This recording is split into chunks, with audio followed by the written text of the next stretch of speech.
Elizabeth Báthory. To the world, she is a monster, a name synonymous with sadism, an aristocrat who bathed in the blood of virgins to preserve her youth. But this story, the one everyone knows, may be the greatest lie of the 17th century. We won't just retell the legend, we will dissect it and show you how a monster is made. And by the end of this story, you will understand that the real horror was not hidden in torture dungeons, but in the halls of the royal palace. She was wealthier and more influential than many European monarchs. She owned more than a dozen castles and 170 villages.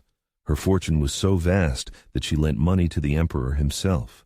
In essence, Elizabeth Báthory was the primary creditor of the Habsburg monarchy. She wasn't just a countess, she was a political force, a woman who answered to no one.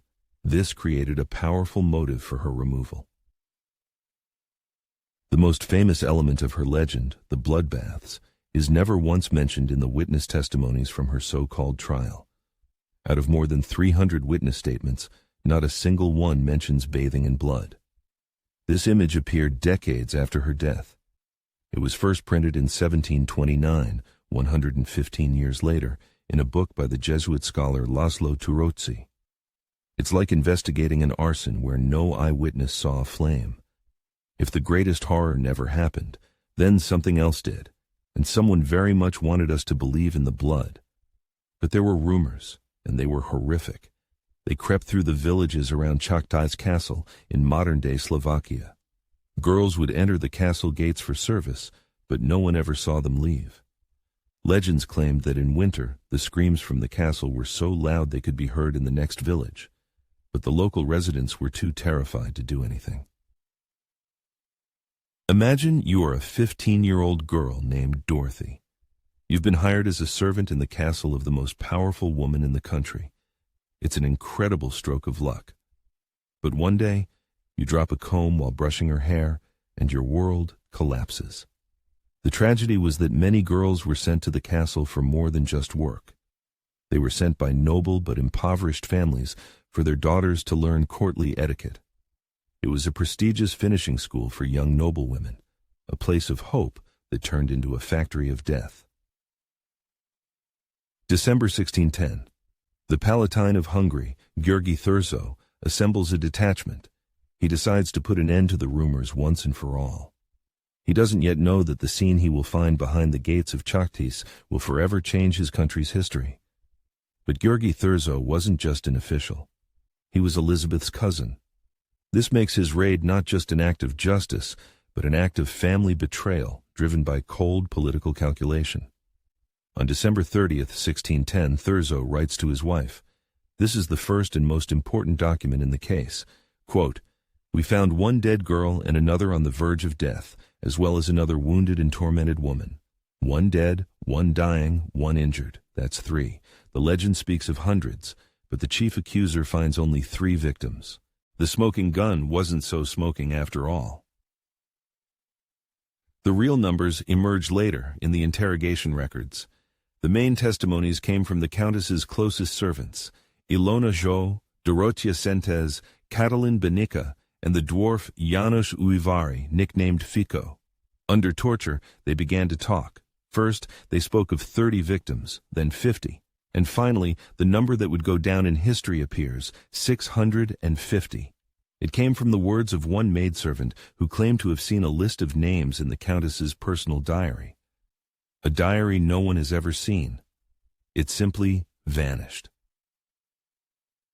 Let's examine this testimony under a microscope. First, it was all obtained under torture. In the 17th century, this was considered a legitimate method of inquiry, known as the Queen of Proofs. But testimony under torture is not a search for truth. It's an audition for a role. The accused says the lines the director-torturer wants to hear just to stop the pain. Second, all the witnesses were illiterate. The records were written for them by the investigators. Third, their testimonies constantly changed. The credibility of such evidence approaches zero. They described monstrous things, needles under fingernails, dousing a girl with icy water in the freezing cold until she turned into an ice statue. The famous Iron Maiden you see in museums, that's a 19th century tourist attraction. It was never in Báthory's castle. But the records contain something worse, accusations that she bit off chunks of flesh from the faces and shoulders of her maids. In that era, cruelty was the norm. An aristocrat could beat a servant to death with near impunity.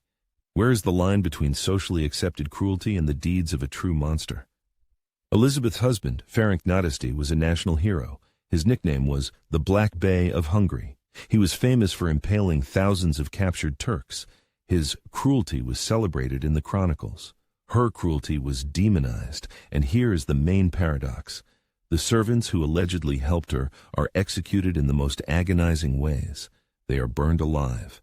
But the main defendant is simply walled up in her own room, without a trial, without a voice. Why? Because a public trial for Elizabeth Báthory could have destroyed not her, but all of Hungary. It would have given her a platform. From that platform, she could have spoken about the king's massive debt to her family. Her confinement was a legal loophole known as viva sepultura, buried alive, the perfect way to silence her forever without setting a dangerous political precedent. Enough about blood. Let's talk about money and power. There is an old Roman principle, cui bono. Who benefits? There were three beneficiaries. First, King Matthias II. He was Elizabeth's largest debtor. Her conviction wrote off this debt forever. Second, her cousin György Thurzo. He gained control over her vast estates. Third, the Habsburg dynasty. They eliminated the most influential Protestant leader in Hungary on the eve of the 30 Years' War. Let's focus on the king's debt for a moment. This wasn't just a few bags of gold. Matthias II owed the Báthory family a sum equivalent to the entire kingdom's annual budget. It's as if a modern government owed its entire military budget to a single person. It's easier to declare that person a monster and confiscate their assets than to declare state bankruptcy. Báthory's conviction wasn't just a trial. It was the largest financial scam of the 17th century. And it wasn't just a scam. It was an act of political warfare. The Habsburgs were pursuing an aggressive policy of counter-reformation, returning Europe to Catholicism. Elizabeth wasn't just a Protestant, she was a symbol. She opened Protestant schools and financed printing presses that published banned books. She was a fortress on the religious map of Europe, and that fortress had to be demolished. Now let's see this through György Thurzo's eyes. Your goal, your cousin's lands and power. Your weapon, the rumors already creeping through the villages. You find disgruntled servants. You promise them freedom in exchange for the right testimony. You use torture to transform ordinary noble cruelty into satanic rituals. You create a monster because fighting a monster is honorable and profitable. His raid on the castle wasn't the start of an investigation. It was the finale of a years-long special operation for a hostile takeover. He methodically married off his daughters to the guardians of Báthory's son, gaining control over the family's finances from the inside. Let's look at the evidence one more time. The bodies in the castle? The only witness to this was Thurzo himself and his men. The 650 victims? A number from a supposed diary that no one has ever seen. But most importantly, Elizabeth Báthory's real diaries. They have survived. They are in the Hungarian state archives, thousands of pages in her own hand, detailed records of expenses, deals, harvests, medicinal herbs, and not a single word, not even in code, about murders. This is physical evidence that the prosecution simply ignored.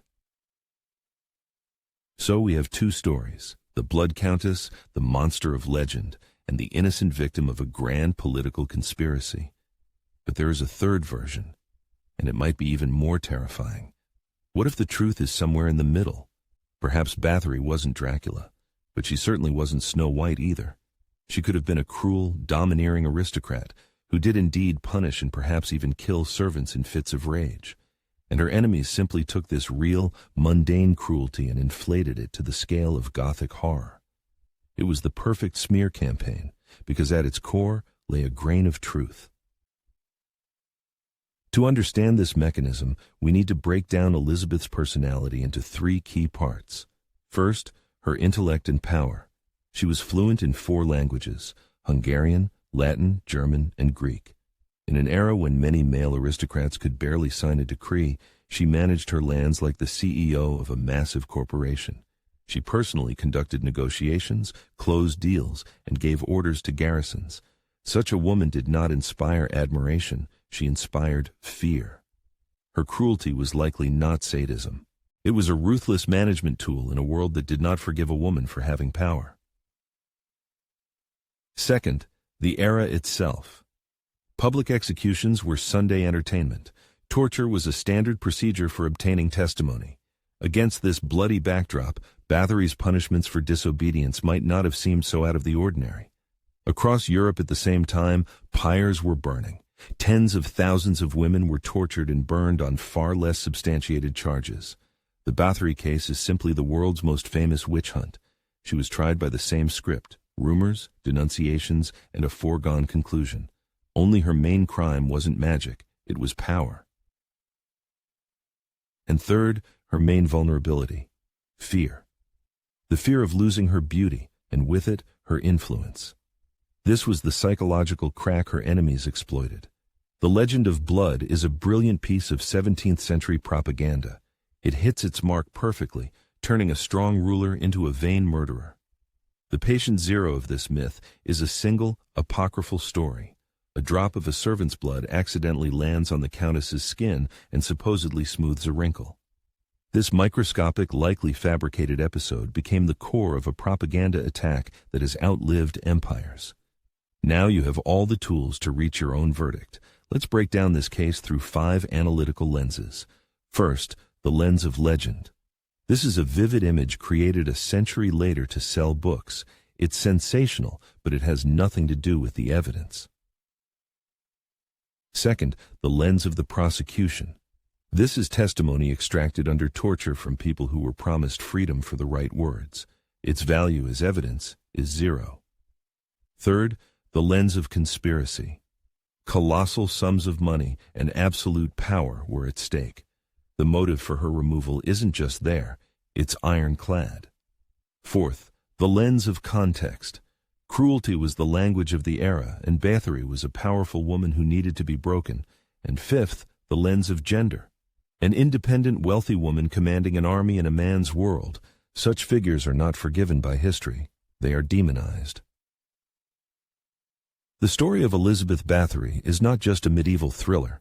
It's a mirror. It shows how easily a person can be destroyed by turning them into a symbol of evil for the sake of money and power. The question isn't whether she was an angel. The question is whether she was the monster they painted her to be. Her enemies didn't just kill her. They turned her into an archetype, the first female vampire, long before Dracula.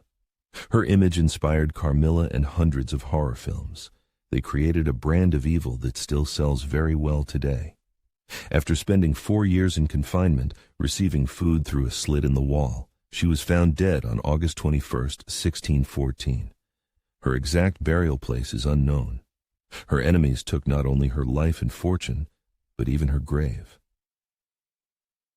Now it's your turn to be the jury. Having weighed all the evidence, who was she to you? Write just one word in the comments, monster or victim, no explanations, just your verdict. Let's see which version wins in our courtroom.